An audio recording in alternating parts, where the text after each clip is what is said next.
Good morning, everyone, and welcome to this morning's meeting for the Standing Committee on Social Development. Today, for this morning's public presentation, we will be meeting with the Status of Women Council Executive Director, Louise Elder. So Louise, thank you very much for joining us today. We very much appreciate your time. I wanted to let the public know who's joining us today that we will be discussing gender-based violence this morning, and I know that this subject can be very triggering and very sensitive for a lot of residents and a lot of our viewers, and so I wanted to give people the opportunity to either turn off the channel or prepare themselves for today's presentation. But I very much appreciate you joining us here today, Louise. And before we get started, I wanted to give members an opportunity to introduce themselves. So myself, Caitlin Cleveland, MLA Cam Lake, and Chair of Standing Committee on Social Development, and our Deputy Chair sitting to my left. Katrina Knockleby, MLA for Great Slave. Kevin O'Reilly, Frame Lake. Thank you very much, and I'll turn it over to MLA Semler on the phone lines. MLA Semler, MLA for Nuvik Twin Lakes. Thank you, MLA Semler. And MLA Simpson?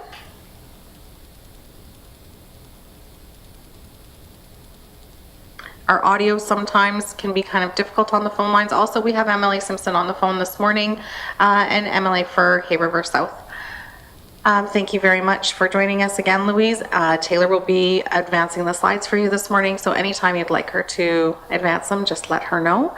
And I'll turn the floor over to yourself for opening remarks and your presentation. Thank you. Thank you, MLA Cleveland. Good morning. My name is Louise Elder, and I am the Executive Director of the NWT Status of Women Council. I use she, her pronouns and would like to acknowledge that I'm speaking to you from Chief Dry Geese Territory, the traditional home of the Yellowknives Dene and the traditional lands of the North Slave Métis. We extend our respect and appreciation to the Yellowknives Dene and the North Slave Métis for sharing their land with us, and we further extend our respect to all First Nations, Inuit and Métis people of the North who make this territory their home.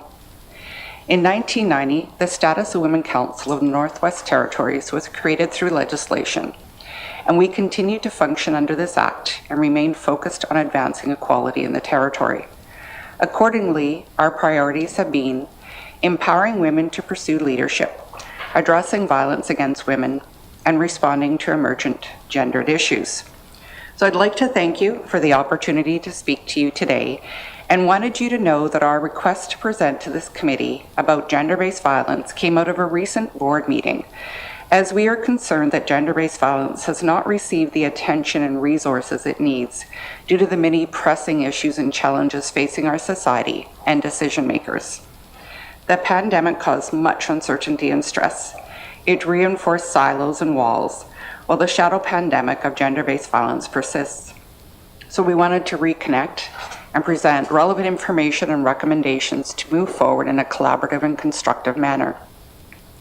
So today I will give you the briefest overview of gender-based violence possible, with many more details provided to you in advance in the summary document, and so much more in the various reports I'll be referencing.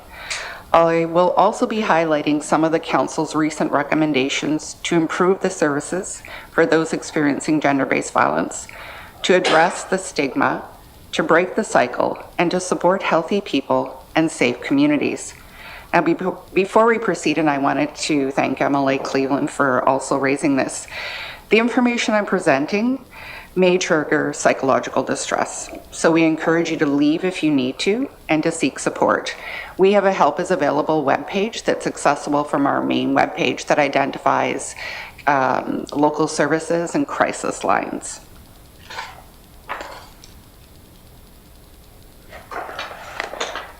Violence takes many forms and impacts people across our territory and country daily.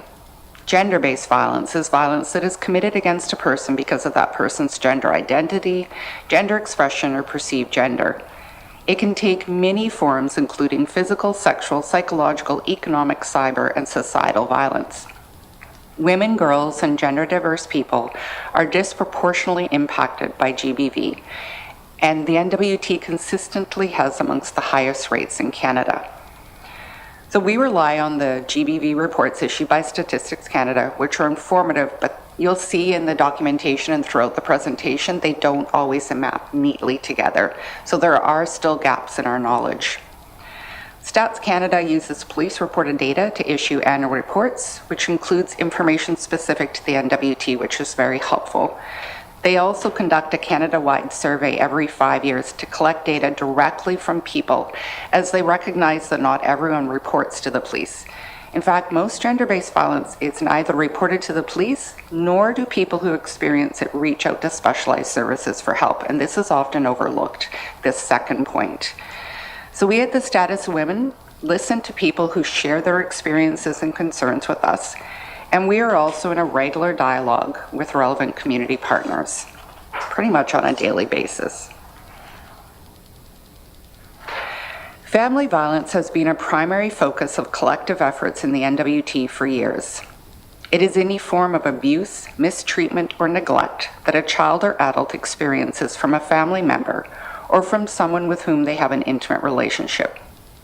It includes physical abuse, psychological abuse, sexual abuse, financial abuse, and neglect.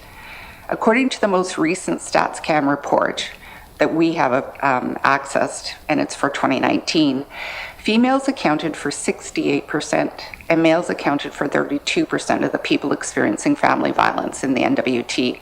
So this is across all ages, children to seniors. The rate at which females experience family violence in the NWT was 2.2 times higher when compared to males. And unfortunately, year after year, we continue to see increases in the rate of family violence in our territory. We consistently have the second highest rate of family violence in Canada.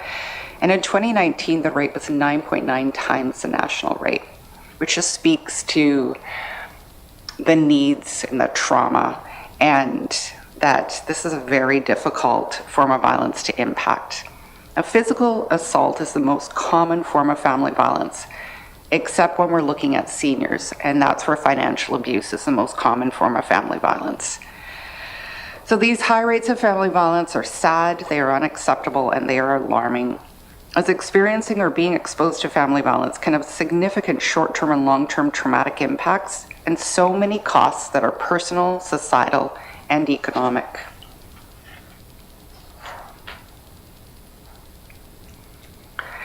So you'll find more details in the summary document, but I'm quickly going to highlight the reality of family violence for our children and youth before looking at intimate partner violence and then some of our recommendations in more detail. Family violence committed against children and youth accounted for 9% of all family violence in the NWT. Females represented 72% of the children and youth who experienced family violence, and it was at a rate that was 5 times the national rate. Males represented 28% of the child and youth victims of family violence, and they experienced it at 3 times the national rate. Physical assault was the most common form of family violence committed against children and youth, with similar rates for girls and boys. In contrast, girls experienced sexual offenses at 5.5 times the rate of boys within the family violence context. We consistently have the second highest rates of intimate partner violence in Canada, with the knowledge that it is significantly underreported. Perhaps 20% is reported, is what StatsCan estimates.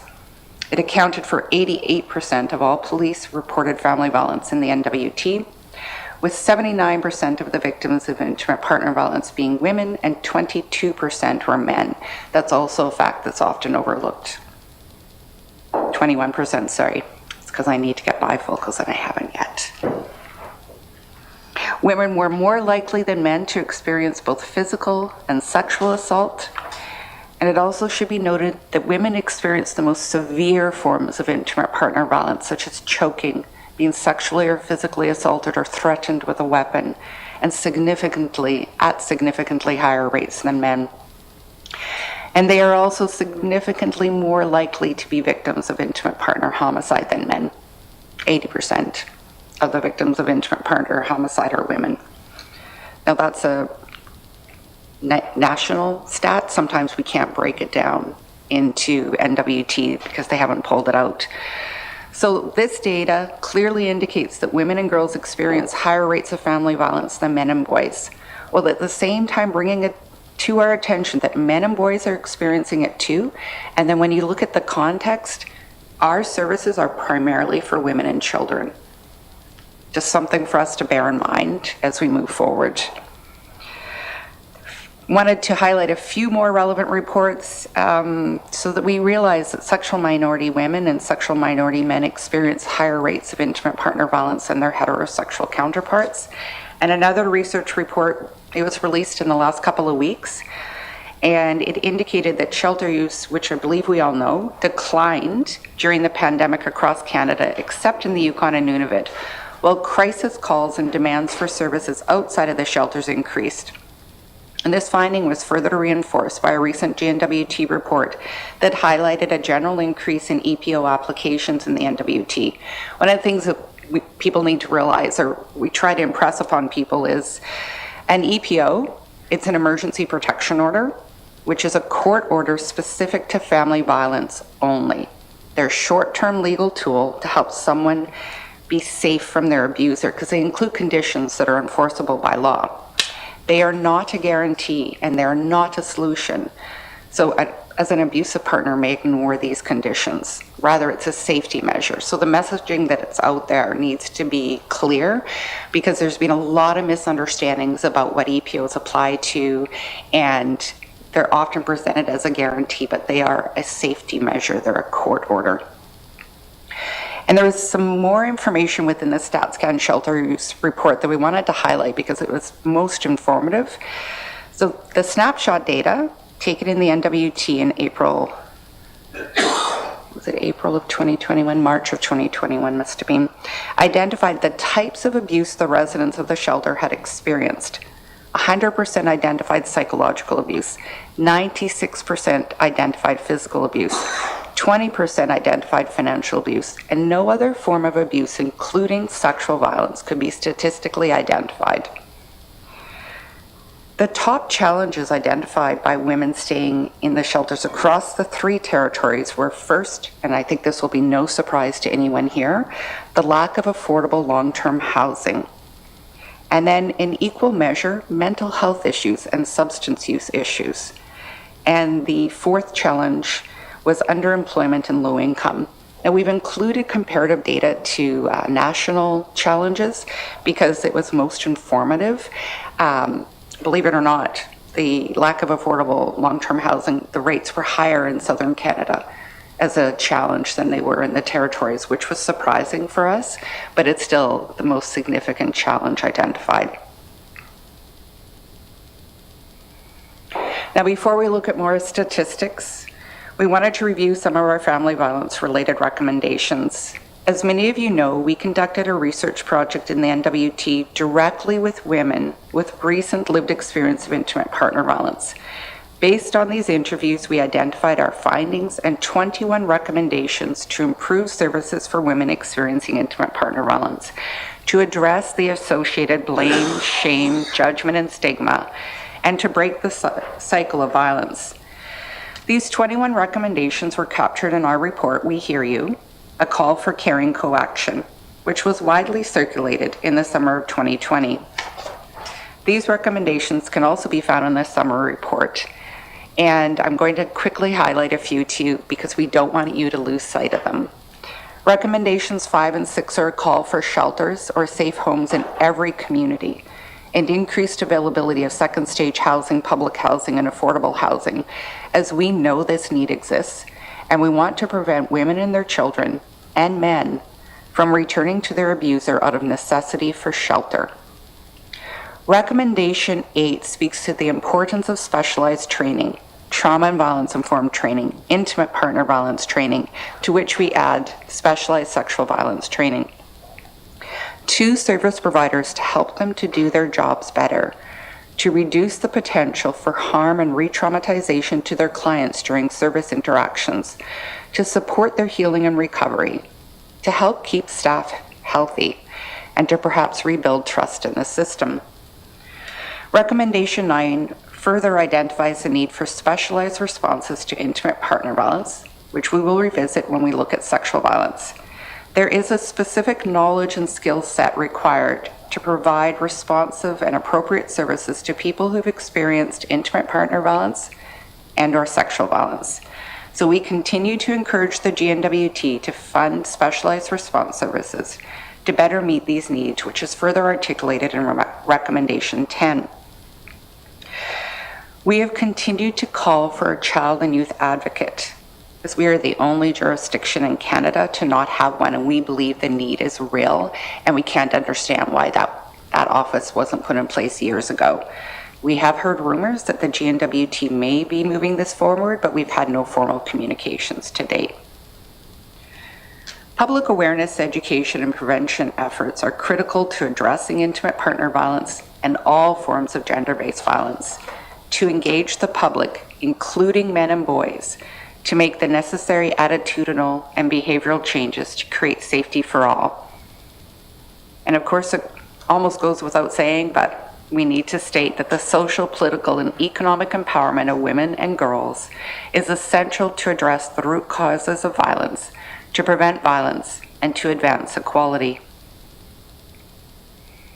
Now, Statistics Canada, as mentioned, conducts a survey directly with people every 5 years. So the survey across the 3 territories took place in 2018 to learn more about the experience of physical and sexual violence in the 3 territories.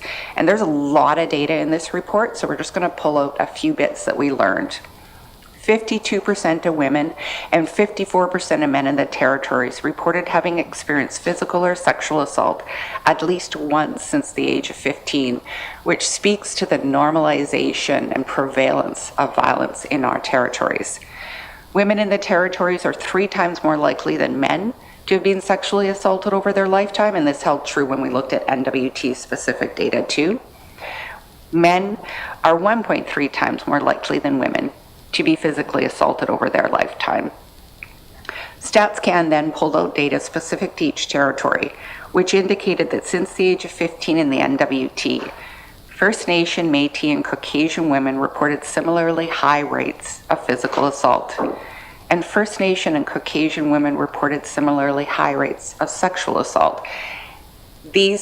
This one in particular, well, actually, when I get into the men too, this has been a bit of an eye-opener, and there's been, when we present this data, it's consistent what we see and hear at our office, but it's not necessarily what people in our society believe or accept.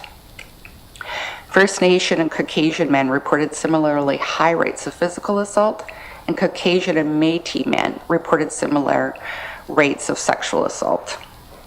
Men and women alike generally identified the perpetrator of the violence as being a male person. Now, the risk factors for experiencing sexual assault included being a woman, being young, being single, living with a mental or physical disability, identifying as a 2S LGBTQ+ woman, and or having experienced harsh parenting or family violence as a child. This latter factor also applies to the risk of experiencing physical assault. In 2019, StatsCan released a police-reported crimes against young women and girls in Canada's Provincial North and Territories report, which highlighted that young women and girls in the North, aged 24 and younger, experienced violent crime at nearly 3 times the rate of their southern counterparts and at nearly twice the rate of young men and boys. Violent crimes against young women in the North were 63% physical assault, 24% were sexual offenses, and 10% were criminal harassment or threat-related offenses. A male person committed the violent crime against 77% of our young female victims. 80% of the violent crimes against young females in the North were reported to police on the same day the crime occurred, compared with 71% in the South.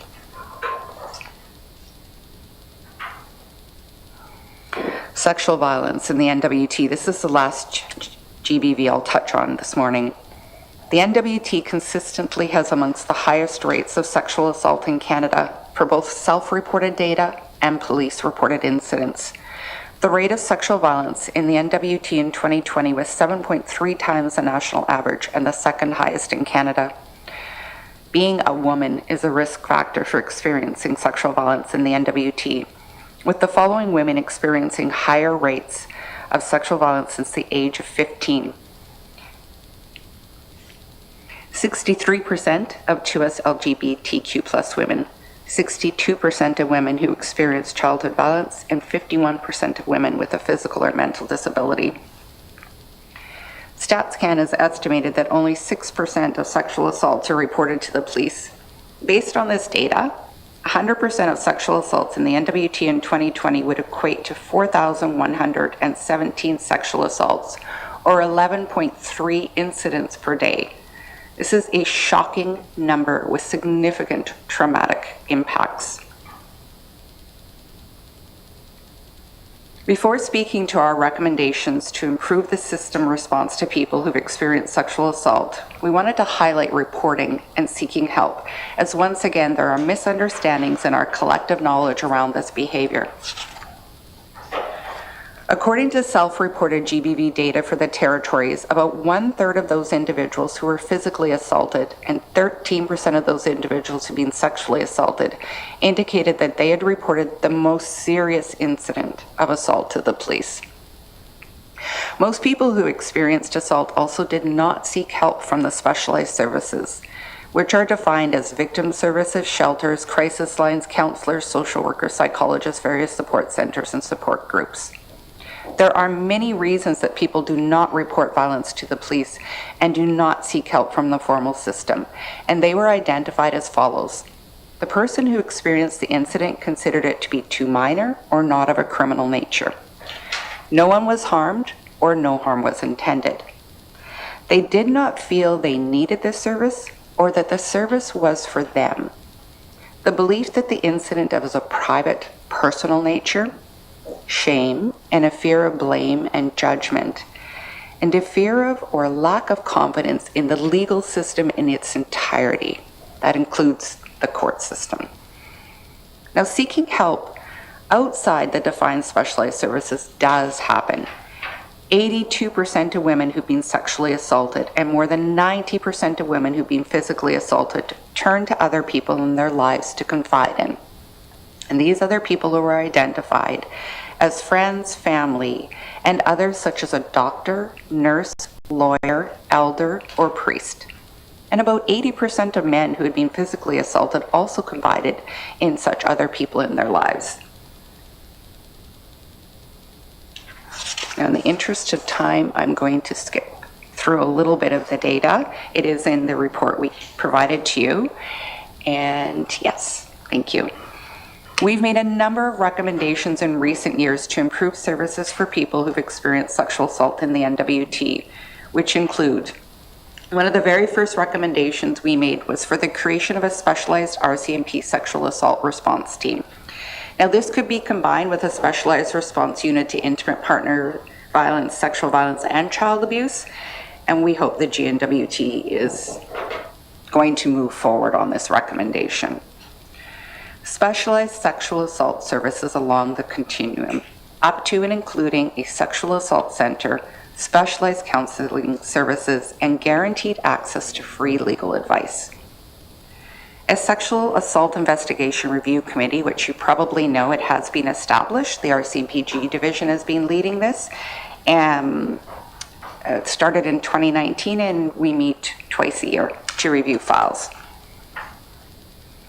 Now, we expressed concern last year in writing to all the MLAs that we had learned or heard that the GNWT was looking to move third-party reporting forward rather than on developing specialized sexual assault services and funding specialized response teams, etc.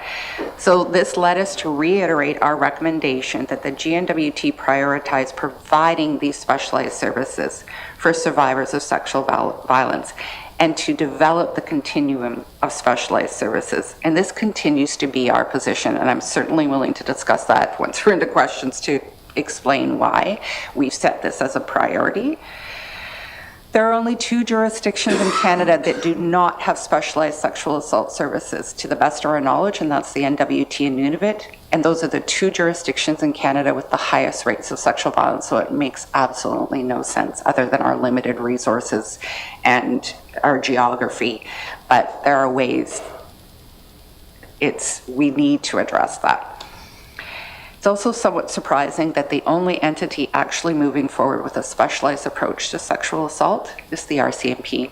They established CERC.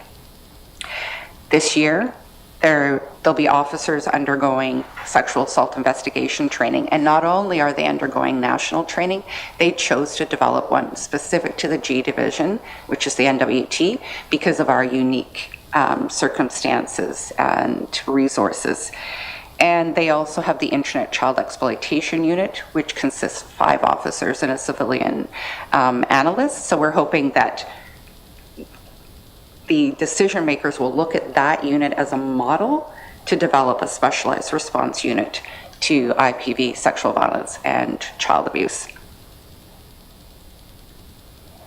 You'll see that there are themes throughout our recommendations, which include specialized services, caring collaboration, more resources, enhanced communication, and an emphasis on health and well-being, as well as empowerment. I certainly hope that you have questions for me. Thank you very much, Ms. Elder, and thank you for your time today, and thank you as well for your presentation. Members, I'd like to open up the floor for any questions, but first, we actually have been joined on the phone line by a long-time women's advocate here in the Northwest Territories, and that's our MLA for Montfouille, Ms. Jane Whalen Armstrong. Ms. Whalen Armstrong, would you care to introduce yourself?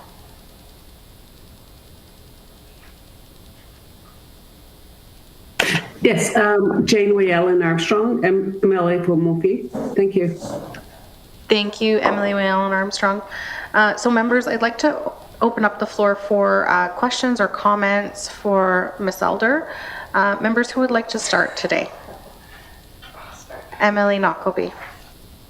Thank you, Madam Chair. Thank you for the presentation, Louise. I'm not sure if I really have a lot of questions, but just comments. I know that the work that you're doing is super important, and I have spoke with you in the past about my own issues around having experienced violence, and as well when I worked as a woman in engineering, I often had to deal with unwanted touching and inappropriate comments often, and even more so now that I've become a politician, I find. So I guess if we had to prioritize one area of the recommendations from the status of women that we think could have the most impact for young girls, I have friends that have been sort of in the therapy realm that inform me on the staggering rates of sexual violence in the territory, which is just appalling and actually quite hard to wrap your head around. So if there's one area where we could really focus efforts that you think would have a big impact, what would that area be? Thank you. Thank you very much. Emily Knockleby. It's hard for us to say one area. I think that right now the first priority would be the specialized services, because there is harm and re-traumatization that is happening when people reach out to the system, and it's not because the people in the system aren't trying their best and don't have the best of intentions, but they haven't been provided with the training and tools to meet the needs of people who experience sexual violence. So that I believe, and we did put that in writing last year, and we wanted to reiterate it because we're concerned that it's being overlooked, that the specialized services, and there's a continuum, so it starts with training.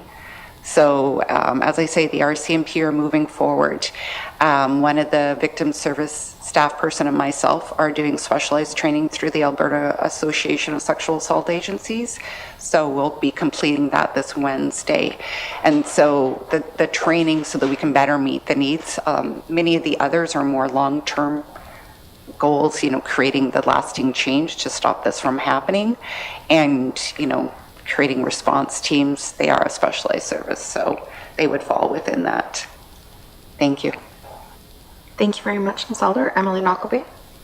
Thank you. And I would agree with that. And I almost feel that we could be, not just with the people that are actually dealing with victims as they come forward, but almost just in general with our public service, with our employees. Everybody, I think, should be getting, as part of, we do our work around Indigenous awareness, I guess would be I can't remember the name of that training that's just been brought in this assembly, but there could be a piece there, I think, that could also be around violence and such too. So I appreciate that would have sort of the biggest bang for the buck, I guess, at this time, or the the most results from a short sort of term thing. I don't know that I really do have any more questions necessarily. I feel that I do very much am aware of what your unit is doing. I guess I'll give you an opportunity maybe to speak. You had provided my office with some of the resources that you've been developing for girls and women to stay safe online, and having spoke about that in last session about my own experiences, maybe you could take the opportunity to sort of explain that a little bit and tell the public what that's about. Thank you. Thank you very much, Emily. Now, Ms. Elder. Absolutely, and because I walked, I couldn't bring all the materials with me because it's just too heavy. But we did provide, so out of this report, we've actually been securing money to implement some of the recommendations, and one of them was the safety planning resources that Emily Knockleby is referring to. So that is primarily, well, we went dual given the nature of our territory. So we have an online safety planning resource website, which feeds into an app, and that was based entirely on what women told us during our research project, that they needed access to it, that it needed to be timely, accurate, and safe to access.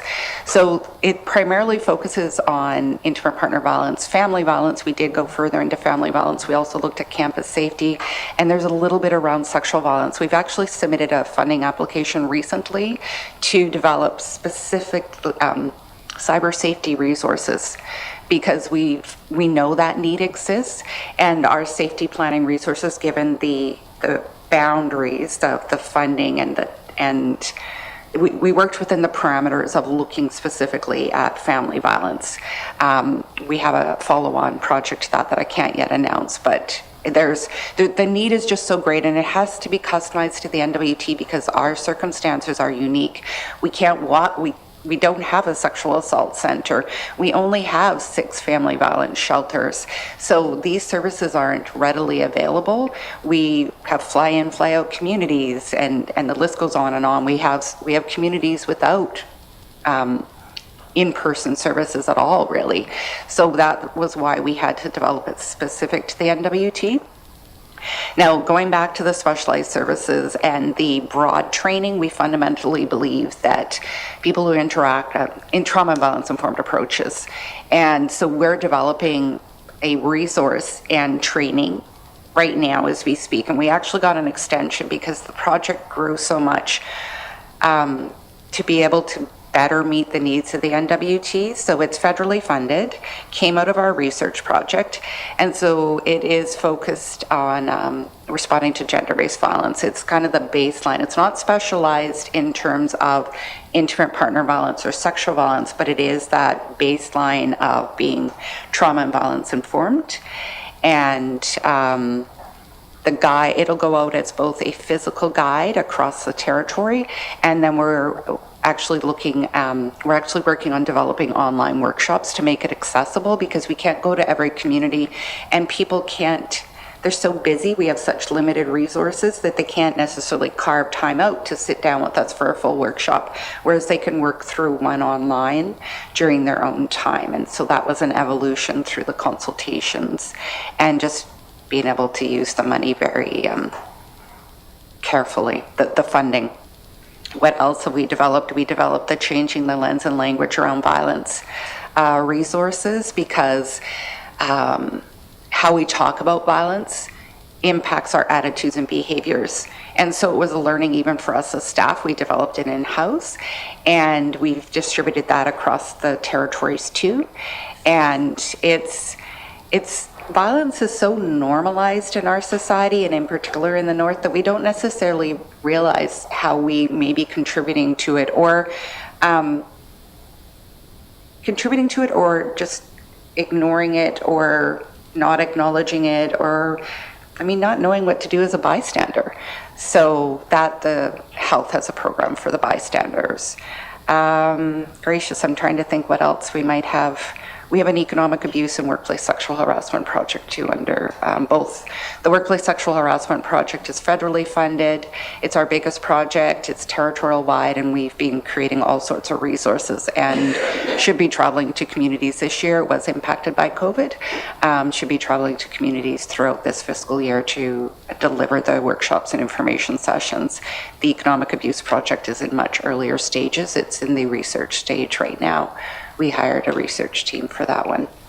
And I hope that I've covered, I'm sure there's more that it just doesn't come readily to mind. Thank you very much, Ms. Elder. I'll pass the floor over to Emily Semler up in Inuvik. Thank you for the presentation, Ms. Elder. Just a few questions, and what I'll do is I'll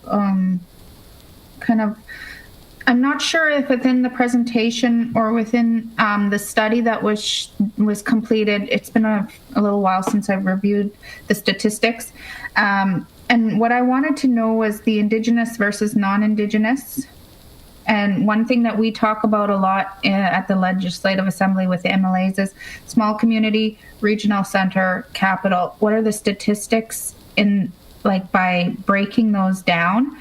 And then with Indigenous, at what age are these crimes being reported and happening to majority of the Indigenous, and whether they're not, like, you know, and when I say, the reason why I say small community, regional center, capital, because we have a lot of holes and gaps in our support systems in our smaller communities versus when you get to the capital, you have a lot more agencies where, you know, like you just mentioned, that you don't have enough money to get out to all the communities.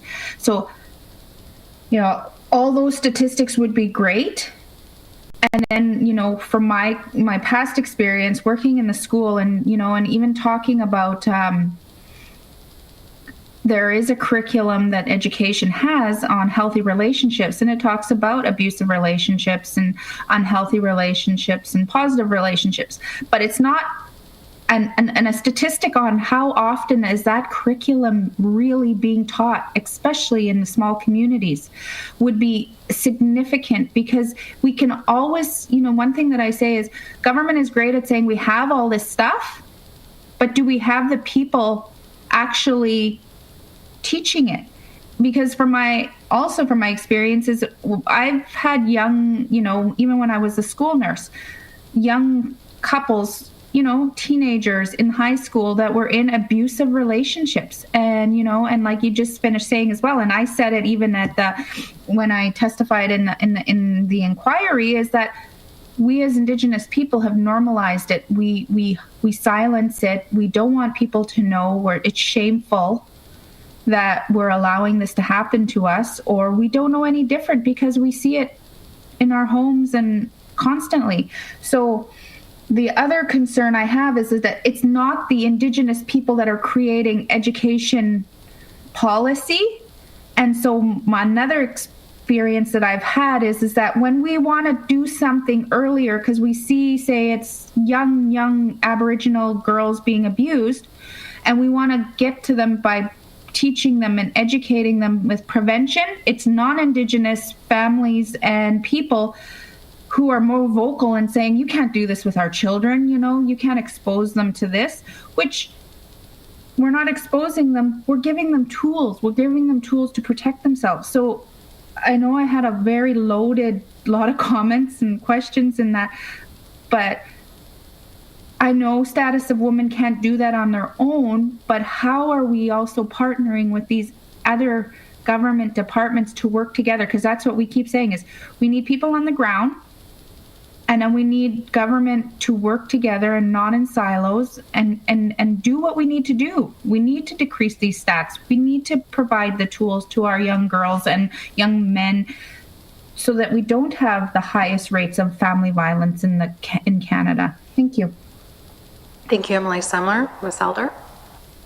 Thank you, Emily Semler. And everything you said completely resonates with our organization. These are discussions we are having. And although I didn't highlight it today in the presentation, in our report, we talk about the need for data. And we talk about the need for a breakdown in that data, because most of what we receive there isn't a breakdown. So that self-reported data that we were able to actually say men versus women, which is, it was how it was presented by Stats Canada. There was little bits around the 2S LGBTQ plus community, but they're really only starting to pull that information out, and being able to say First Nation, Métis, Caucasian, Inuit, having that information that's relatively new for us.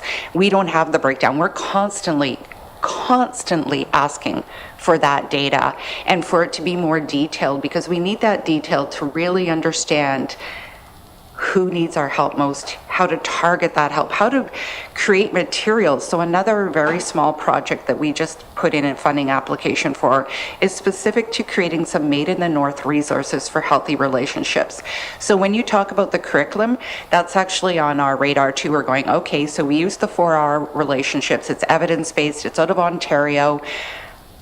Is anybody tracking that it's been delivered? As a mom, I asked my kids, because I said the only one that I remember and was the drugs one, and it was delivered exceptionally well. And, you know, my girls are like, well, I don't remember, Mom, and if they did it, I obviously didn't talk about it with you, etc. But we'd like to know too, is it being delivered? Is it being consistently delivered? And then, is it informed by our Northern reality? And where are Indigenous cultures and realities being fed into this? And we don't have any of those answers. Those are questions that we're asking too. So I'm always asking for data. I could send you a spreadsheet that I managed to find.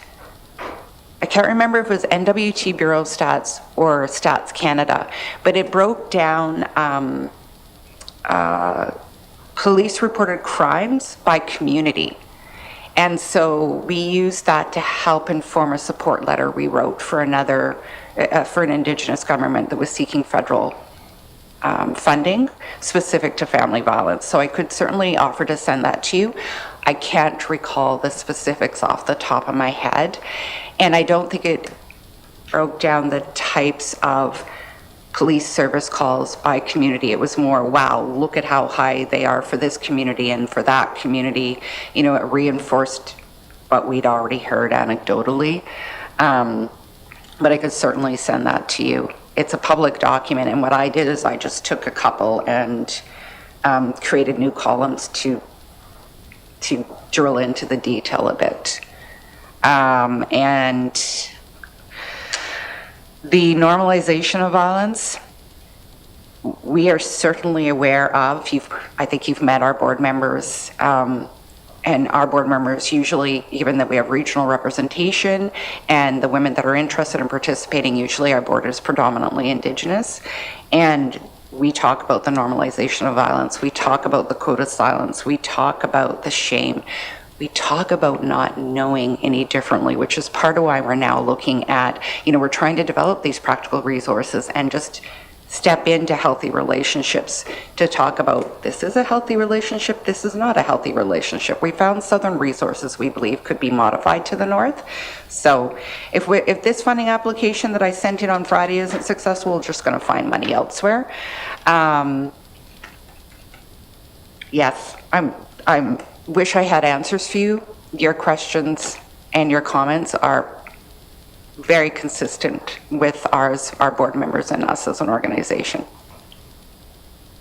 Thank you. Thank you very much, Ms. Alder. Emily Sumler? Yeah, so one of the, we talked about, again, and some other discussions that we were having today is we're revamping our education curriculum to meet one that's going to be more like that our Northwest Territories residents can relate to. But, when it comes to stuff like this, when we talk about math and English, and those are mandatory high school curriculum courses that we have to have these in order to graduate. So when we talk about land claims and things like that those should be mandatory. And something like this, where we have the highest, if we really want to be serious on gender equity and, and gender-based violence, this should this prevention course should be a mandatory course, you know, with all students, because they need to know. And if we're 55% Indigenous and our rates of Indigenous people are higher in small communities, this is something that we really need to be creating and collaborating with education, like with the Department of Education and the education councils, so that we're creating programs within the school curriculum that is mandatory for people to protect themselves. And you know, and this is one of them. So it's not something that should be just, okay, well, we have this program and the teachers are going to teach it, but are they? And that's, from my experience, is it's not happening. So it all depends on who the teachers are in the communities, and we know we have a high turnover, and people are not comfortable talking about abuse and sexual relations and things like that. It took me a while as a public health nurse to go into the school and talk about it. So, you know, having a brand new teacher come in and talk to a bunch of high school students about abuse when they come from down south and maybe they've never experienced the north, and that code of silence, and we don't talk about this, and, you know, so. Thank you, Emily Samler. Ms. Elder.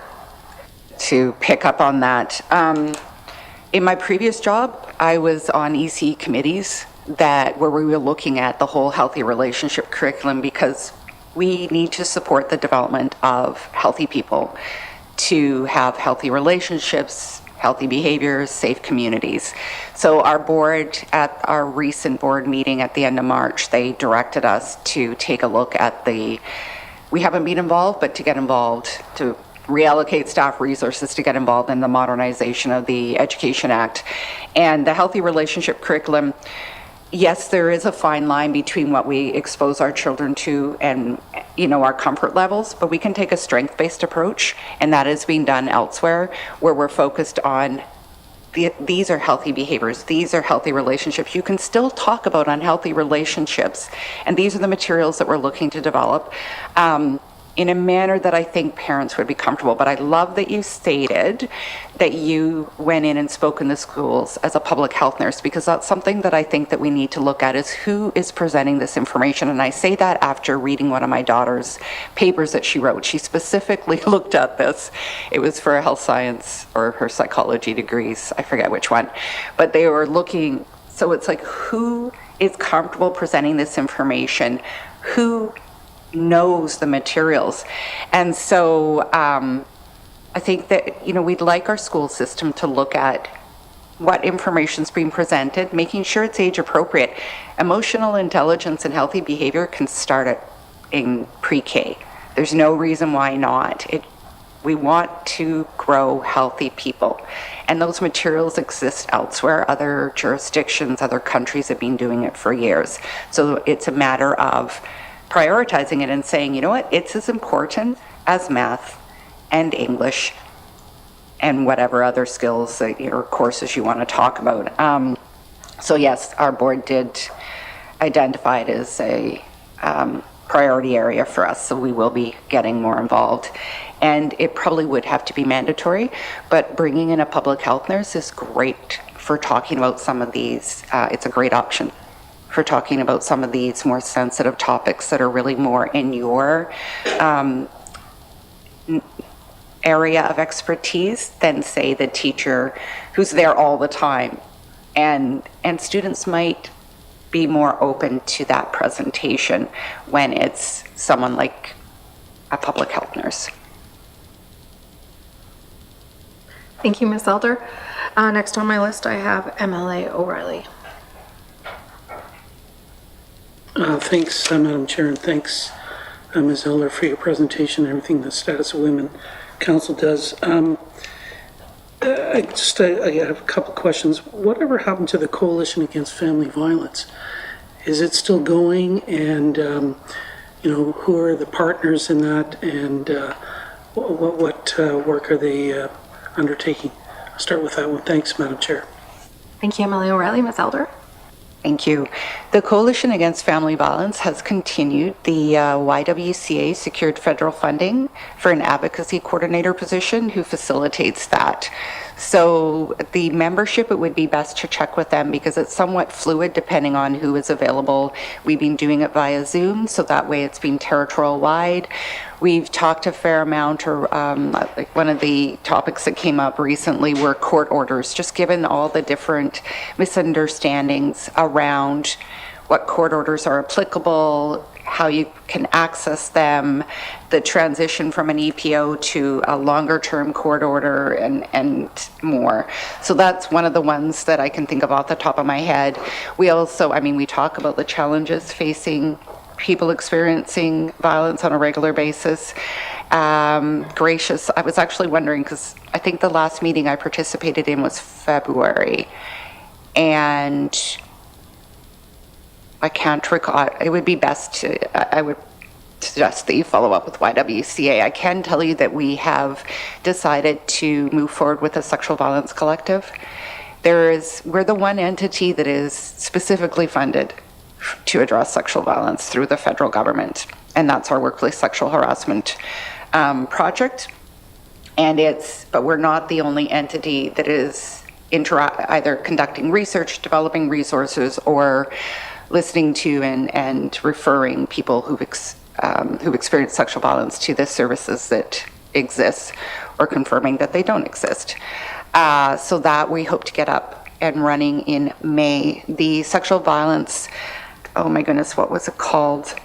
I believe last year the standing committee, when you met, because I watched it remotely, the standing committee had requested that the Department of Justice establish a working group to look at sexual assault.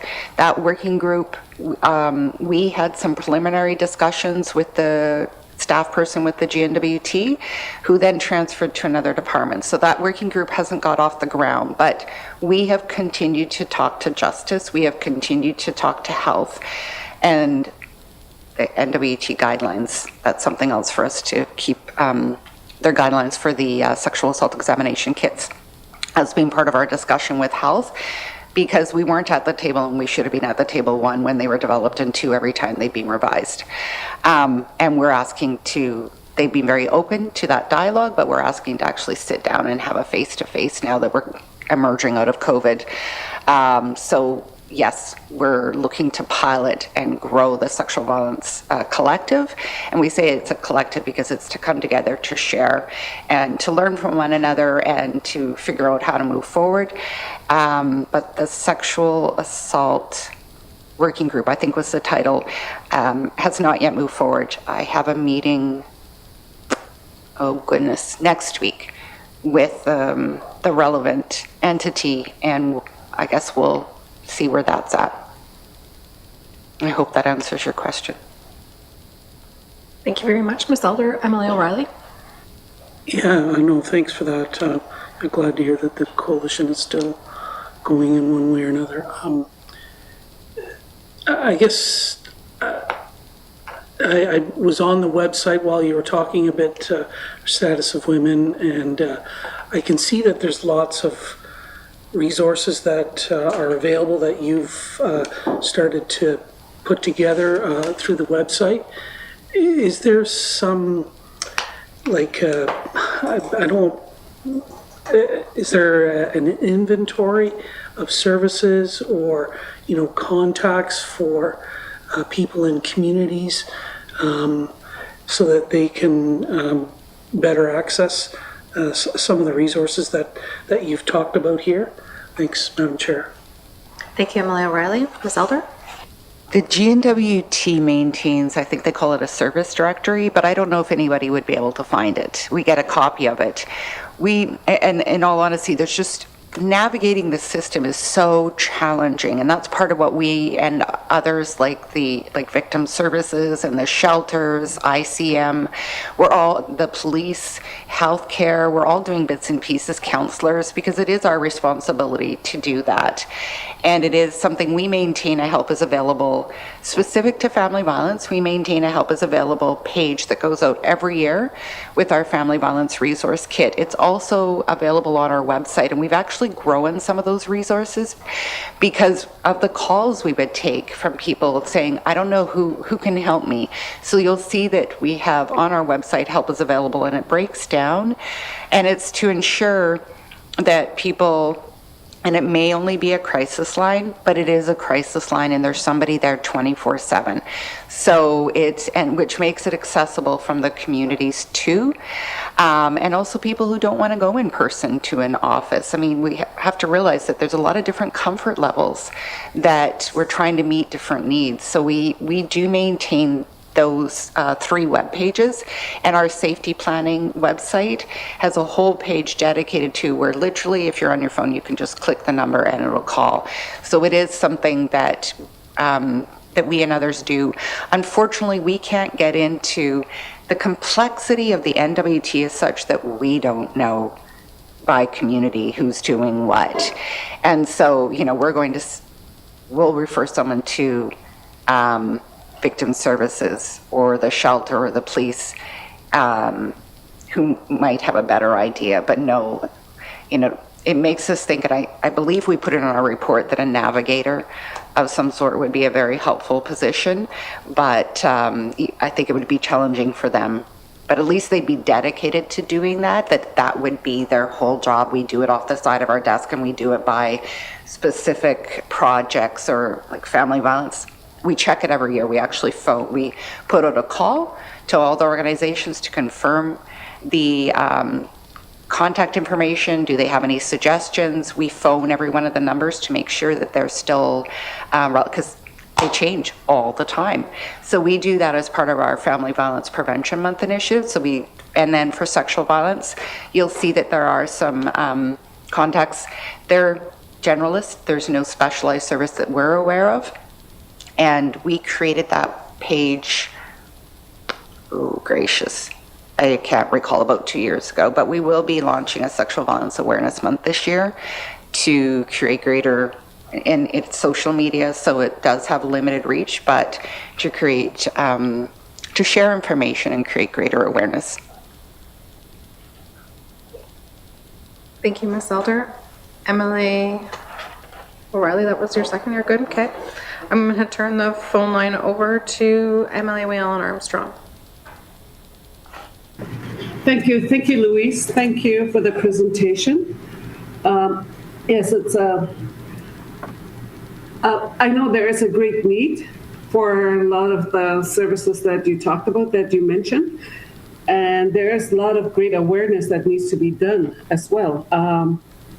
I believe in having more safe place and supportive living in the regions.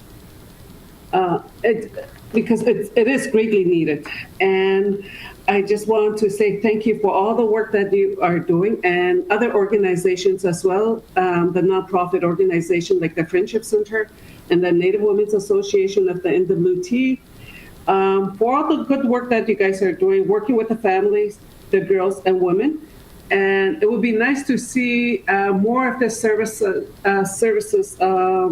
extend to the young boys as well, because they really do need the help as well. And it's I really appreciate Mr. I don't want to mention his name, but he's doing a good job from the India Brotherhood. Is that what they call it, or that, you know, Mr. Fat? I think that's his. Yeah, he's doing a really good job too as well. So I just want to ask, are you working with other organizations to provide what you are, to work on the statistics that you mentioned about the high rates of crime, the high rates of sexual violence? You know, and women are more likely to experience more than other gender and other race as well. So especially towards the Indigenous women. So I just wanted to know if you are working with other organizations to provide the help, the services that they need, because I know everybody wants to end the cycle of abuse in the regions, everywhere. So thank you. Thank you very much, Emily Whalen Armstrong. Ms. Elder? Thank you, Emily Whalen Armstrong. Sorry, you know that I talk to you all on first name basis outside of the committee meeting, so I just have to catch myself. We are committed to collaborating, so we work with other entities throughout the year, throughout most days, where the data we have is primarily based on Statistics Canada because that's what's available to us. If we issue a report, we share it widely. If our partners issue a report, we usually receive a copy.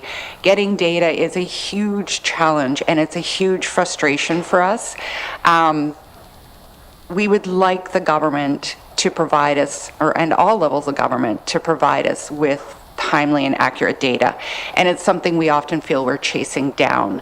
And yet, when we look at what's in Stats Canada, it is providing us with some really valuable insights that we mustn't forget that information is available. It may not be consistent with what we see and hear, but it is statistically sound, and it is based on whether it's the direct survey of our territorial residents or the police reported incidents. There's always gaps in data. And for us, we reach out, so the Sexual Violence Collective, we've reached out to organizations such as Native Women's Association and others to invite them to the table. So our very first meeting is very small, preliminary, okay, we'd like to move forward with this. We'd like to know what you think and how to involve people, who to involve. So this is next week is what we're hoping to hold that. And then see how we connect. With us, we connect territorially through our Family Violence Prevention Month. So we have relationships across the NWT that we value immensely. We reach out to them for other initiatives too, to include them, for example, with our economic abuse or our workplace sexual harassment projects. And we send out, when we create resources, we now build in distribution. The distribution costs can be quite high. So we build that in. So safety planning resources went out to absolutely every community, which took some doing because some of the communities are so small. One of the staff persons was phoning going, and who would be the best person in your community to send this to? Because we didn't necessarily know. But we had committed to getting those resources to every community. Family Violence Prevention Month, we support many communities and work with them on that.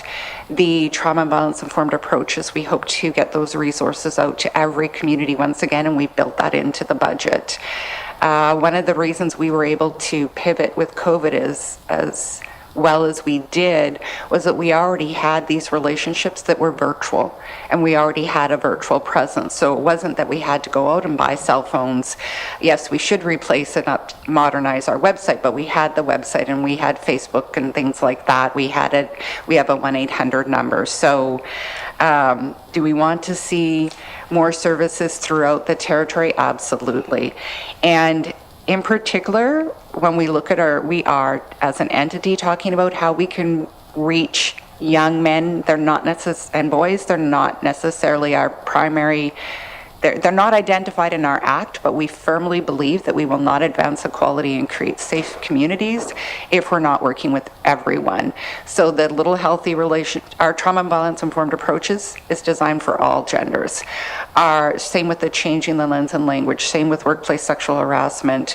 All of our projects, we're trying to build that in. The healthy relationship one, we're looking at having so the same content, but two different presentations, one for a more feminine and one a more masculine appearance, because we do want to reach the male population. It's just relatively new for us, and that's going to be a learning. We actually consulted with a few men that we regularly interact with for suggestions before we put in that application, and also a similar discussion around cyber safety. So I hope that helps answer your question. I hope it answers your question. Thank you very much, Ms. Elder. Emily Whalen Armstrong? Yes, thank you. Thank you for the questions. Thank you for the answers. Yes, I am aware of some of the things that you mentioned. For EPOs, I know EPOs, I just want to ask, there's only few people who have the EPO status, and some are not taken serious because there's no safe place for the women or the young girls that are leaving the abusive relationship. And some of it is a court order. I would like to know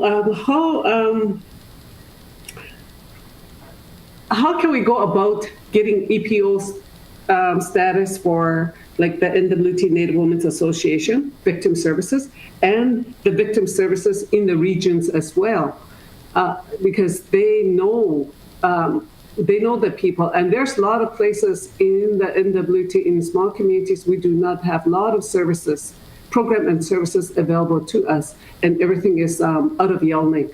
So can you tell us why other places they do not have the EPO status? I'm saying this because I think Status of Women is a GNWT funded department, and I'm speaking for other non-profit organizations. Thank you. Thank you very much, MLA Whalen Armstrong. Ms. Elder? Thank you for that question. Unfortunately, I don't necessarily have the answer, but I am aware that Native Women's Association was looking into this. We're not involved in how the government determines who can facilitate an EPO. We know that the Allison McAteer House does that and receives funding to do that. So that's a YWCA shelter. Police can also assist with securing an EPO, which is actually, it goes through the legal system. So the Allison McAteer and the police are facilitating that process. We have no idea why it's not expanded to more entities such as Native Women's or other organizations providing victim services. We're not, I believe that would be a discussion to have with the Department of Justice.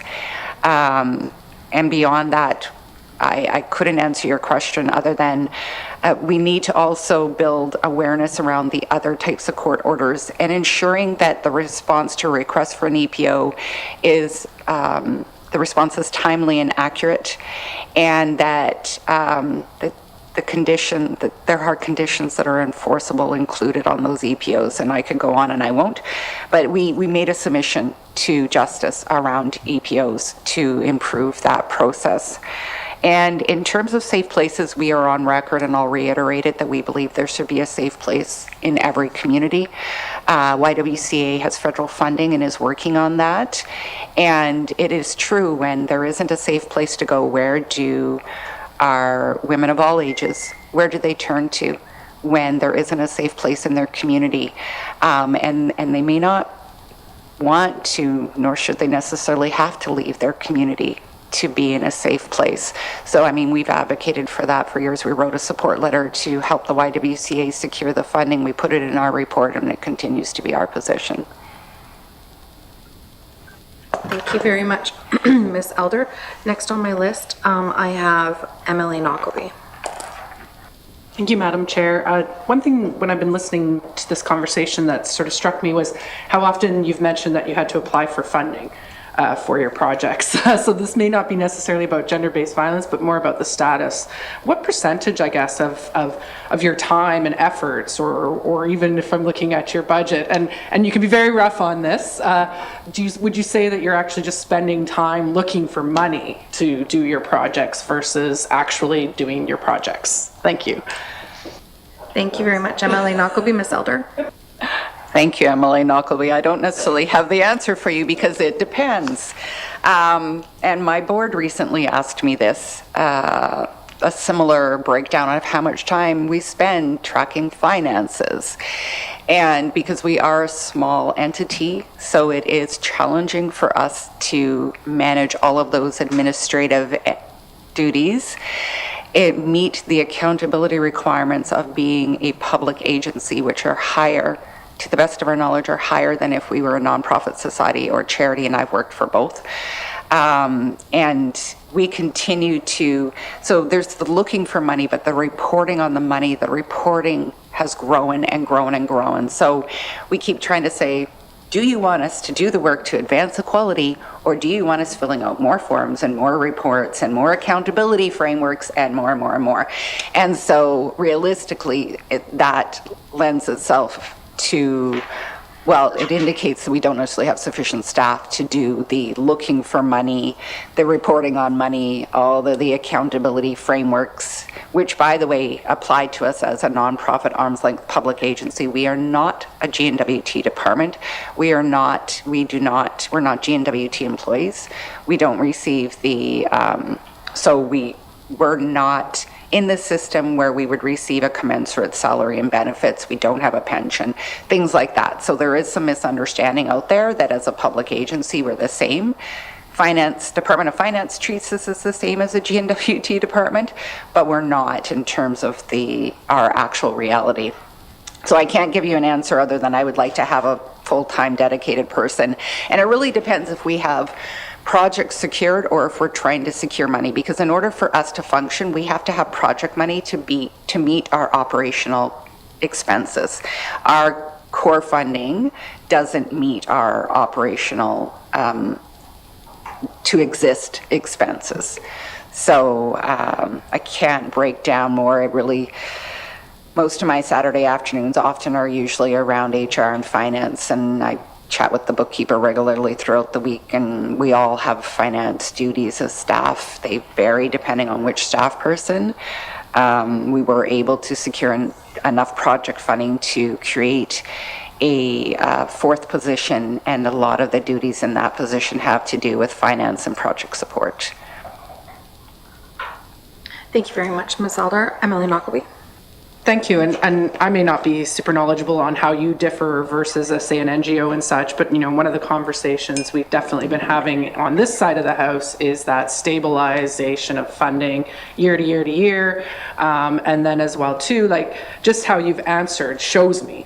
You don't need to give me a number because it tells me how much you're having to jump through hoops just to get to keep the doors open and the lights on. And given the importance of the work that you're doing, and then the fact that it is pan-territorial, pan-socioeconomic, everything that we have, race, everything, it affects us all. That's concerning to me, and I guess that's where I see the standing committee as maybe where we can help is trying to push for you to have more of that stabilized funding or even more positions available.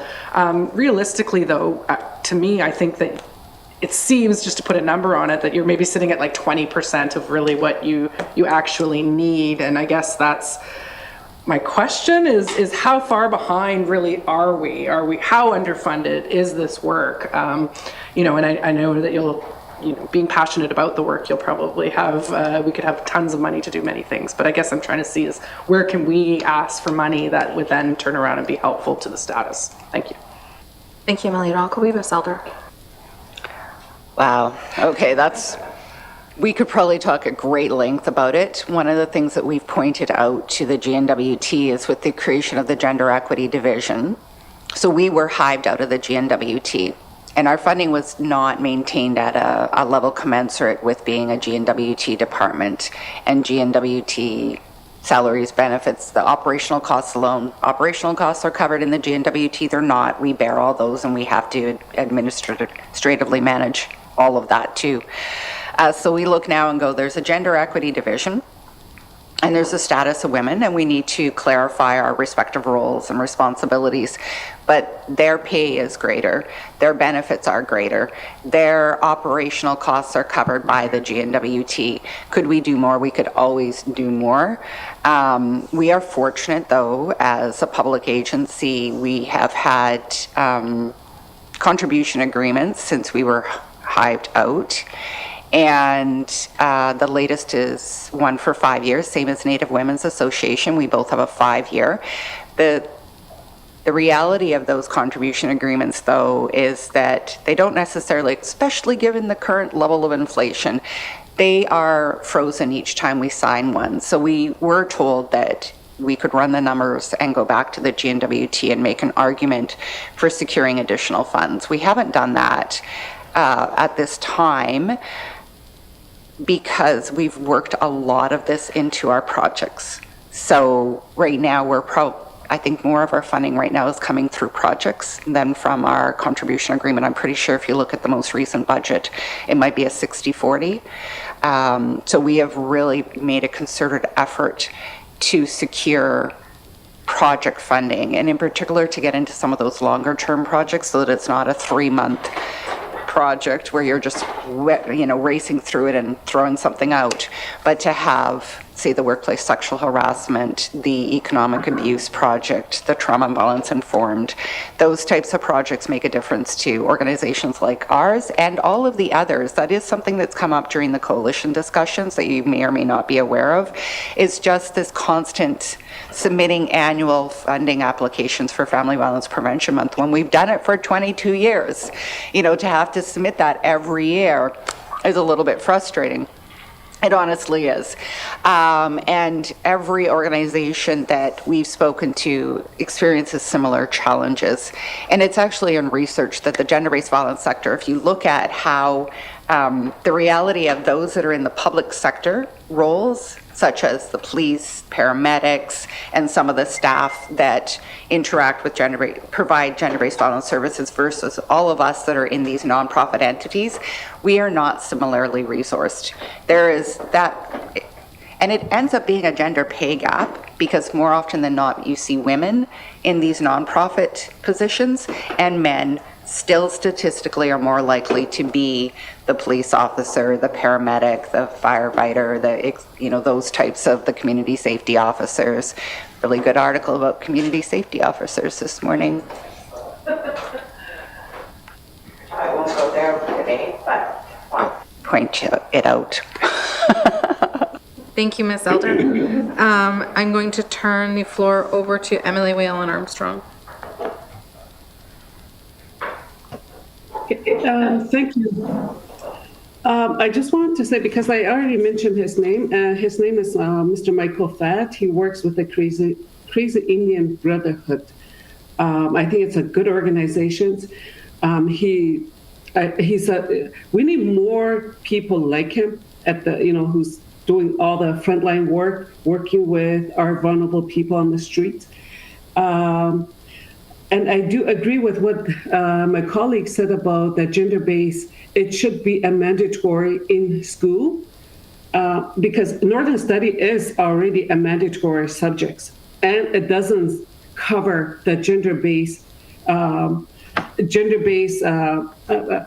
nothing on gender-based or anything like that, and it's mostly on Northern focus.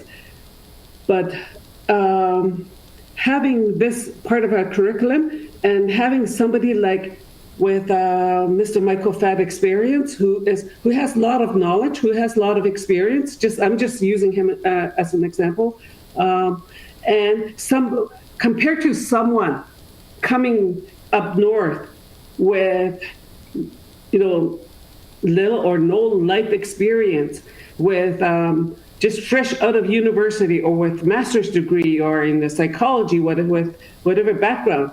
But a lot of people, I know, especially young people, families, that does not sit well with a lot of them. So that's why I'm just saying that we need more people like Michael Fatt, who is a frontline workers, doing an awesome job working with with the vulnerable and with the young boys, with the young men. So I do support that the gender-based should be a mandatory, and it's something that I guess we're going to be talking about, discussing it later on. But I just want to know, ask Ms. Louise, what kind of program that they can put into identify or to be part of the school curriculum to teach? Because I know that they said that the age appropriate, they mentioned that, but this needs to be, I know that I strongly believe that it needs to be started at early age. So I just need to, I just want to ask her, so what kind of program can they help, because they are part of the, they are the GNWT program organization as well, the status of women. So I'm sure they're going to have some input. And are they going to reach out to other organizations to come up with a lesson plan or whatever that it is that that we would like to see part of the education curriculum? Thank you. Thank you, Emily Whelan Armstrong. Ms. Elder. Thank you. And those are all really good questions because we don't know, I don't have an answer for you at this time. Literally our board, we met at the end of March. That meeting kept getting bumped by COVID and other considerations. So they asked us to put the Modernization of the Education Act on our priority for this year's operational plan. So it's very early days for us in terms of what our involvement might be, what we might be, recommendations would go through my board, so I can't second guess them other than an emphasis on healthy relationships throughout the years. And there are, speaking from having been involved in this with my previous ED role, we were looking at, growing and supporting healthy people for healthy economies because I was representing private sector entities. And when we looked at it there are materials that at least would give us a starting point. And there is a lot of variability in what is delivered when and how and by whom across the NWT anecdotally. So do I know how we're going to approach this? Do I know how the staff resources we can put to it? Do I know what our board's going to recommend? No, I don't, other than the overall priorities of safety for all, which includes the healthy relationships and across the lifespan. Thank you very much, Louise.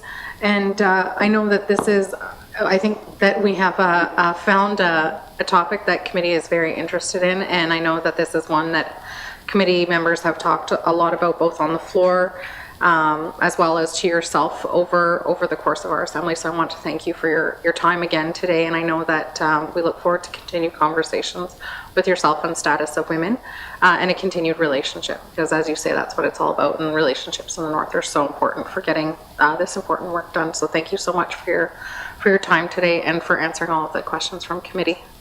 Thank you. Thank you. Can I ask you a quick question? Absolutely. Do you have any recommendations? At times we really don't feel heard. So we're a body that's been around for 32 years. So the collective knowledge is quite significant. And we often feel frustrated. Third-party reporting is a really good example of how we look and say the bureaucracy thinks it's a good idea. We think they're getting ahead of the game, that people already can reach out to all of these services and do. Well, the ones that do, but actually most of them reach out to their personal circle actually, or other types of doctors, lawyers, etc. But how can we have more of an impact? Because, we write a letter, you get it, we get a response, and then it's gone. We hold an event, we share information, we have some dialogue, and then, we move on. So do you have suggestions about how we can impact the decision making? And we really appreciate your interest and your support and an ongoing dialogue, but we look and go, there is this huge bureaucracy that, how do we impact it beyond the ongoing dialogue that we're already engaged in? No, I appreciate that. And I think that those are questions that are common from different NGOs. And just looking at the different experiences that we as members have had with different NGOs or different community advocates, one of the things that I find that has been really effective is when people come forward to committee or to MLAs with, these are our top 3 asks for this session or for this year. And so you're slowly picking away at, and I know it can be frustrating, but I think that this is kind of a task of repetition, and because there are lots of voices in the mix, right? And so if you have kind of your consistent 3 asks, and another thing that, for example, the City of Yellowknife does really effectively with Yellowknife MLAs is getting together before every session so that your items that you're advocating for are top of mind for MLAs. And one of the things that I know that you've done really effectively as well over the course of the Assembly is establish relationships with MLAs both in Yellowknife and outside of Yellowknife. And that's a really important piece, is making sure that Yellowknife organizations are really working on the relationships with the community and regional centre MLAs as well, because those voices are often ones that aren't heard as loud as they need to be, and that Yellowknife MLAs want the opportunity to elevate those voices as well. And so I think that would be my suggestion, and continuing the relationships that you have with the MLAs that you've already established. No, thank you, Louise. And thank you so much for your time, and thank you to the public that have joined us here today as well. Thank you.